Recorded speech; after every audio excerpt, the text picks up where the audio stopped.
Hi, today is November 21st, 2024, and here are my poems for the day. The first one is poem number 1809 for the year, Trio of Gulls.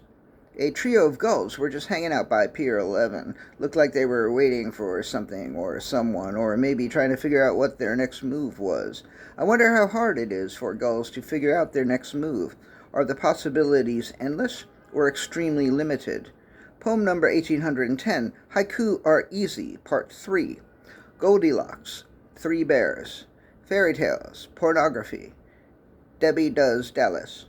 Poem number 1811, A Moment to Lose. There was a moment to lose, and it was lost. But now, seriously, there is not a moment to lose.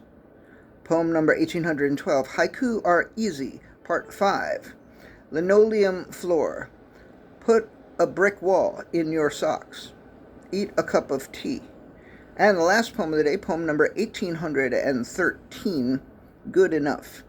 I have a reading tonight, and if this poem is good enough, I will read it to whoever might happen to come to the reading. So far, the poem isn't bad, actually, exactly, but it isn't what I'd call good either. Of course, there is a difference between good and good enough. In fact, sometimes a bad poem is good enough. I dare say that some of the poems that I've already deemed good enough for tonight's reading are not good and are arguably bad and are, in fact, arguably indefensible.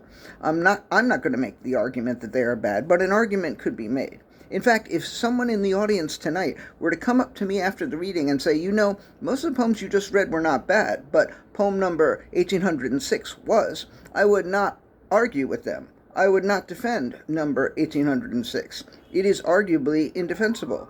But here's the thing, I would still say that it is good enough.